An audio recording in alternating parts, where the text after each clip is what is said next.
अगर आप समय को लेकर हमेशा सटीक रहते हैं तो इस खबर को ध्यान से पढ़िए। वैज्ञानिकों ने चेतावनी दी है कि आने वाले जुलाई और अगस्त के महीनों में धरती अपनी दूरी पर सामान्य से कुछ अधिक रफ्तार से घूमेगी। इसका सीधा असर हमारे दिन की लंबाई पर पड़ेगा, यानी दिन कुछ मिलीसेकंड छोटे हो जाएंगे। timeanddate.com की ताजा रिपोर्ट के अनुसार 9 जुलाई, 22 जुलाई और 5 अगस्त की तारीखें विशेष रूप से अहम होंगी। इन दिनों में धरती की घूर्णन गति इतनी तेज हो जाएगी कि दिन की अवधि कुछ मिलीसेकंड कम हो जाएगी। उदाहरण के लिए 5 अगस्त का दिन सामान्य से लगभग 1.51 मिलीसेकंड छोटा रहेगा। यह पहली बार नहीं है जब धरती की घूर्णती गति में बदलाव देखा गया है, लेकिन इस बार का पैटर्न कुछ अलग है और विशेष रूप से ध्यान देने योग्य है। वैज्ञानिकों के अनुसार इन बदलावों के पीछे कई संभावित वजह हो सकती है। इनमें धरती के अंदरूनी भागों में होने वाली हलचल, पोलर आइस कैप यानी ध्रुवीय ग्लेशियर के पिघलने से धरती के द्रव्यमान में होने वाला असंतुलन और तल नीनो व ला नीना जैसी वैश्विक मौसमी घटनाएं शामिल हैं। इतिहास की बात करें तो धरती हमेशा से एक समान गति से नहीं घूमती रही है। अध्ययनों के अनुसार अरबों साल पहले धरती को सूर्य के चारों ओर एक चक्कर पूरा करने में 490 से लेकर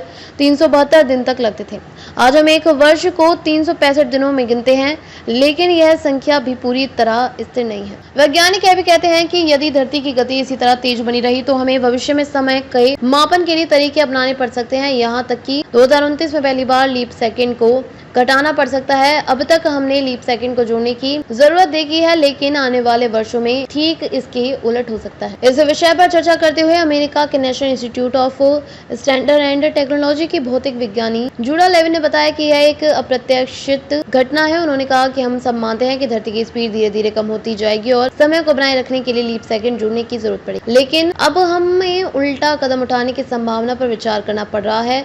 2025 के लिए की गई भविष्यवाणियों में यह बात सामने आई है कि जिन 3 तारीखों का दिन सबसे छोटा होंगे, उन दिनों चंद्रमा पृथ्वी की भूमध्य रेखा से अधिकतम दूरी पर होगा। यह एक और दिलचस्प संयोग है जो वैज्ञानिक को इस पूरी प्रक्रिया की गहराई से जांच के लिए प्रेरित कर रहा है। यह बदलाव सामान्य जीवन में फिलहाल महसूस नहीं होंगे, लेकिन वैश्विक समय प्रणाली, नेविगेशन और उपग्रह आधारित संचार जैसे अत्याधुनिक तकनीकी क्षेत्रों में इनका प्रभाव गहरा हो सकता है। इसलिए वैज्ञानिक लगातार इस पर नजर बनाए हुए हैं और आवश्यक समायोजन की तैयारी कर रहे हैं।